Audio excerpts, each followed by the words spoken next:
Unang katuliya ang pangalan sa kagulanan na nagpadung sa kansuran. Huwag tanging sa Ginoong Diyos ang kamatayan o pahiran ang mga luha o papaso niya ang kaulaw sa iyang katawan. Kung magdawa, siya mao ang atong Diyos, nga atong ginauman, nga mao'y maluwas ka na to. Siya ang atong ipaabot, maglipay kita sa iyang pagluwas ka na to. Ang pulong sa Ginoo.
Si Martha ng Jesus, kung dili ka pala ng Ginoo, dili ka ang mga Kristo. Ginoo, nasayin ako, ang isang talon, ang Diyos mahatag kanino, bisan sa inyong pagayuon. Si Jesus, may kaniya, mabangkaw ang Kristo. Siya nito ba? May balo ako, mabanal siya sa nagkakusang adlaw. Kung si Jesus may kaniya, ako ang pagkabanhaw kung ang ilabuhi. Ang natukan ako, isang tulad na magay, maguhi. Kung ang tanang ni natukan ako, bili gayon, mamatay.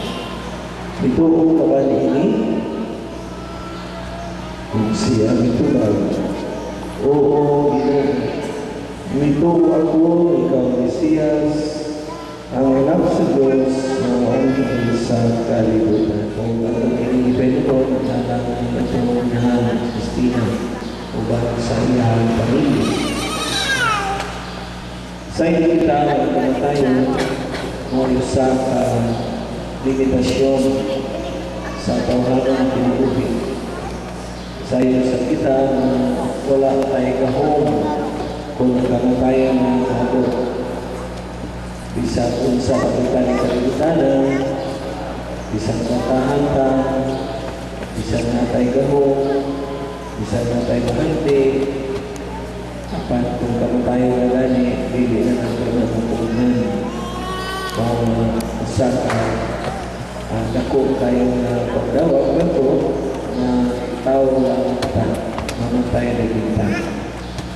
Apat na liwanag kita na, sa kita isang sa pagkagoon, biya at puminahan, pero hindi kini sa atong pagtuo kapag-usan.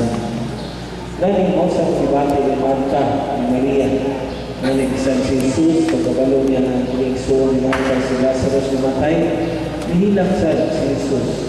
Kaduwala rin sa istorya sa kanya ni Jesus, nihilak siya.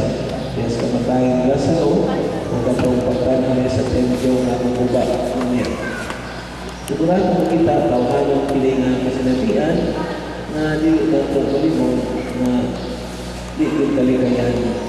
Mahilak ka na doon, pati ang kalingaw, dahil lagi tawahan na. O Ginoo, bilang ka sa kamatayon sa imong pinanggang Lorenzo, hubaya kami sa among kabuo, kining among gipangayo nga puno sa pagtuo.